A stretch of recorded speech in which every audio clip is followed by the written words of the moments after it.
ಪ್ರಿಯರೇ, ನಮ್ಮ ಹೃದಯದ ಆಳದಲ್ಲಿ ಒಂದು ದೊಡ್ಡ ಆಶೆ ಖಂಡಿತ ಇದೆ. ಆ ಆಶೆ ಏನೆಂದರೆ ಇತರರು ನನ್ನನ್ನು ಒಳ್ಳೆಯ ರೀತಿಯಲ್ಲಿ ಪ್ರೀತಿಸಬೇಕು. ಆ ಒಂದು ಚಿಂತನೆ ನಮ್ಮ ಹೃದಯದಲ್ಲಿ ಇರುವುದು ಸಹಜ. ನಮ್ಮ ಮನುಷ್ಯರು ಇಂಥ ಆಶೆಯನ್ನು ಇಟ್ಟುಕೊಳ್ಳಬೇಕು. ಆದರೆ ಅದೇ ಆಶೆಯನ್ನು ನಾವು ಇತರರ ಬಗ್ಗೆ ಇಟ್ಟುಕೊಳ್ಬೇಕು. ಇತರರು ನನ್ನನ್ನು ಪ್ರೀತಿಸಿ ಸಾಕಾಗೋದಿಲ್ಲ, ನಾನು ಸಹ ಅವರನ್ನು ಪ್ರೀತಿಸಬೇಕು. ಆದರೆ ಹೇಗೆ ಪ್ರೀತಿಸುವುದು? ನನ್ನ ಆಶೆ ಆಕಾಂಕ್ಷೆಗಳ ಪ್ರಕಾರ ಅಲ್ಲ, ನನ್ನ ಈ ಷರತ್ತುಗಳ ಪ್ರಕಾರ ಅಲ್ಲ. ಪ್ರಭು ಯೇಸು ತನ್ನ ಜೀವನದ ಮೂಲಕ ಹೇಗೆ ಹೇಳಿಕೊಟ್ಟಿದ್ದಾರೆ ಒಬ್ಬನನ್ನು ಪ್ರೀತಿಸಬೇಕು, ಅಂಥ ರೀತಿಯಲ್ಲಿ ಇನ್ನೊಬ್ಬರನ್ನು ಪ್ರೀತಿಸಬೇಕು.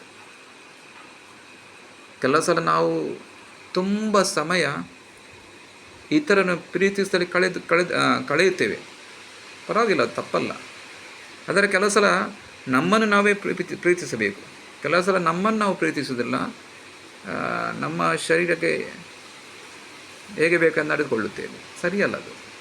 ನಾವು ಹೇಗೆ ಎಷ್ಟು ಗೌರವದಿಂದ ಇನ್ನೊಬ್ಬರನ್ನು ಪ್ರೀತಿಸುತ್ತೇವೆ, ಗೌರವದಿಂದ ಕಾಣುತ್ತೇವೆ, ಹಾಗೆ ನಮ್ಮನ್ನು ಸಹ ನಾವು ಕಾಣಬೇಕು. ತುಂಬ ಅಲ್ಲ, ಯಾವುದು ಸಹ ಮಿತಿ ಮೀರಬಾರದು. ಅಂದರೆ ಜಾಸ್ತಿ ಆಗ್ಬೋದು, ಯಾವುದಾದ್ರು ಸಹ ಆ ಲಿಮಿಟ್ ಮಿತಿ ಮೀರಿದರೆ ಅದು ಅಪಾಯ ತರುತ್ತದೆ. ಅಂದರೆ ಅದು ಅಪಾಯ ನಮ್ಮ ಜೀವನಕ್ಕೆ. ಪ್ರಭು ಯೇಸುವಿನ ಆ ಪ್ರೀತಿಯಲ್ಲಿ ತ್ಯಾಗ ಇತ್ತು, ಸಮರ್ಪಣೆ ಇತ್ತು, ಹಾಗೂ ಪರರು ಅವರ ದೃಷ್ಟಿಯಲ್ಲಿ ಮೊದಲ ಸ್ಥಾನದಲ್ಲಿದ್ದರು. ಹಾಗೆ ನಾವು ಸಹ ಅಂಥದೇ ಭಾವನೆಯನ್ನು ಇಟ್ಟುಕೊಂಡು ಜೀವಿಸಲಿಕ್ಕೆ ಕಲಿಬೇಕು, ಪ್ರೀತಿಸಿ ಕಲಿಬೇಕು. ನಮ್ಮನ್ನು ಪ್ರೀತಿಸಿದವರಿಗೆ ಮಾತ್ರ ಪ್ರೀತಿ ಕೊಟ್ಟರೆ ಅದು ಪ್ರೀತಿ ಆಗಲ್ಲ, ಅದು ಎಲ್ಲರೂ ಮಾಡ್ತಾರೆ. ಅದು ನಾವು ಸ್ವಲ್ಪ ಬೇರೆ ಒಂದು ಅದರ ವಿರುದ್ಧ ವಿಚಾರವನ್ನು ಬೆಳೆಸಬೇಕು. ಅದನ್ನೇ ನಮ್ಮನ್ನು ಪ್ರೀತಿಸಿದವರು ಸಹ ನಮ್ಮನ್ನು ದ್ವೇಷಿಸುವವರು, ನಮ್ಮನ್ನು ನೋಡುವಾಗ ಅವರಿಗೆ ಸಿಟ್ಟು ಬರುವಂಥವ್ರು, ಅಂಥವ್ರನ್ನು ಸಹ ನಾವು ಪ್ರೀತಿಸಬೇಕು. ಯಾಕೆಂದರೆ ಅವರಿಗೆ ಸಹ ಪ್ರೀತಿಯ ಅಗತ್ಯವಿದೆ, ನಮಗೆ ಮಾತ್ರ ಅಲ್ಲ, ಎಲ್ಲರಿಗೂ ಪ್ರೀತಿಯ ಅಗತ್ಯವಿದೆ. ಅದು ನಮ್ಮದು ಮೂಲಭೂತ ಒಂದು ಆಶೆ. ಇದು ಏನು ಊಟ, ಬಟ್ಟೆ, ಮನೆ, ಅದು ಸಹ ಒಂದು ಮೂಲಭೂತ ನಮ್ಮ ಅವಶ್ಯಕತೆಗಳು, ಅದು ಸಹ ಬೇಕು. ಅದಕ್ಕಿಂತ ಹೆಚ್ಚಾಗಿ ಯಾರೋ ನನ್ನನ್ನು ಪ್ರೀತಿಯಿಂದ ಅಪ್ಪಿಕೊಳ್ಳಬೇಕು, ನೋಡಬೇಕು, ನನ್ನ ಬೆನ್ನನ್ನು ತಟ್ಟಬೇಕು ಎಂಬ ಭಾವನೆ ನಮ್ಮಲ್ಲಿರುವುದು ಸರ್ವೇ ಸಾಮಾನ್ಯ. ಅದಕ್ಕೋಸ್ಕರ ಪ್ರೀತಿಯ ಸಹೋದರ ಸಹೋದರಿಯರೇ, ಪ್ರಭು ಯೇಸುವಿನಂತೆ ನಾವು ಒಬ್ಬರನ್ನೊಬ್ಬರು ಪ್ರೀತಿಸರೆ ಖಂಡಿತ ಈ ಲೋಕದಲ್ಲಿ ಬದಲಾವಣೆ ಬರುವುದು ಅಥವಾ ತರಲು ಸಾಧ್ಯ. ಅದು ಪ್ರಭು ಯೇಸುವಿನ ಅನುಯಾಯಿಯಾಗಿ ನಾವು ಮಾಡಬೇಕಾಗ ಒಂದು ಒಳ್ಳೆಯ ಕೆಲಸ ಪ್ರತಿಯೊಂದಿನ ಮಾಡಬೇಕು. ಒಂದಿನ ಮಾಡಿ ಇನ್ನೊಂದಿನ ಮಲ್ಕೊಳ್ಳೋದಲ್ಲ, ನಮ್ಮ ಜೀವನದ ಹಂತದಲ್ಲಿ ಮಾಡಬೇಕು. ಪ್ರಭು ಯೇಸು ಇನ್ನೊಬ್ಬರಿಗೋಸ್ಕರ ತನಗೋಸ್ಕರ ಜೀವಿಸಿಲ್ಲ. ತನಗೋಸ್ಕರ ಜೀವಿಸಲು ಈ ಲೋಕದಲ್ಲಿ ಲೋಕೋದರಕ್ಕಾಗಿ ಬರುವ ಅವಶ್ಯಕತೆ ಇರಲಿಲ್ಲ. ಅವ್ರ ಮೇಲಿಂದಲೇ ನಿಮ್ಮ ಪಾಪಗಳನ್ನು ಕ್ಷಮಿಸಲು ಇರಬಹುದು. ಆದರೆ ನಮ್ಮ ಹಾಗೆಯೇ ಮನುಷ್ಯ ರೂಪವನ್ನು ಪಡೆದುಕೊಂಡು ನಮ್ಮಾಗೆ ಜೀವಿಸಿದರು. ಆದರೆ ಪಾಪರಹಿತ ಜೀವನ ನಡೆಸಿ ಪಾಪಿಯಾದ ನಮಗೆ ಸ್ವರ್ಗಕ್ಕೆ ಹೋಲಿಗೆಯಾಗತಕ್ಕ ಜೀವನ ನಡೆಸಲು ಅವರು ಹಾಗೆ ಮಾಡಿದರು.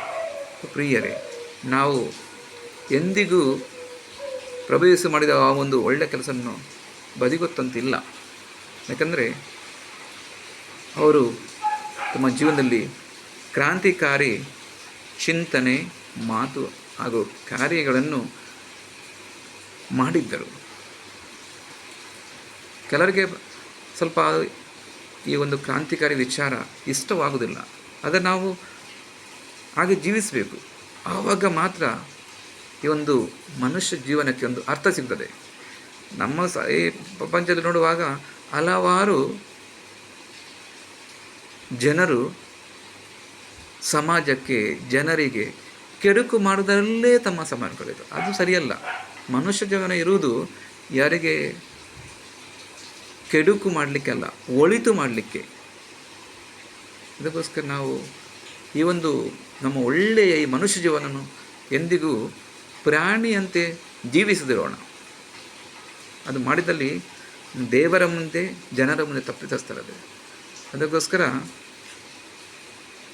ಕೋಲ್ಕತ್ತಾ ಸಂತ ತೆರೇಸ ಹೇಳ್ತಾರೆ, ನೋವಿಸು ತನಕ ಇನ್ನೊಬ್ಬರನ್ನು ಪ್ರೀತಿಸು. ಇದು ಸ್ವಲ್ಪ ಕಷ್ಟ, ಅದೇ ಮಾಡಬೇಕು. ದೇವರ ವಾಕ್ಯ ಹೇಳ್ತದೆ, ಹೃದಯದಿಂದ ನಾವು ಪ್ರೀತಿಸಬೇಕು, ಮಾತಿನಿಂದ ಅಲ್ಲ, ನೋಟದಿಂದ ಅಲ್ಲ. ಬೇರೆಯವರ ಒಂದು ಸುಂದರತೆ ಸುಂದರ ಒಂದು ಮುಖ, ಶರೀರ ನೋಡಿ ಮಾಡೋದಲ್ಲ.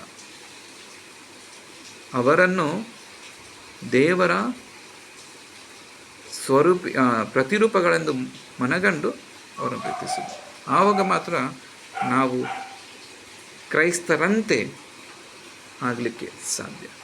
ಆ ಒಂದು ಒಳ್ಳೆಯ ಕೆಲಸವನ್ನು ಮಾಡಲು ಪ್ರಭು ಯೇಸು ತೋರಿಸಿದ ಆ ಮಾರ್ಗ, ನಡೆದ ಮಾರ್ಗ ನಮಗೆ ನಮ್ಮ ದೈನಂದಿನ ಜೀವನದಲ್ಲಿ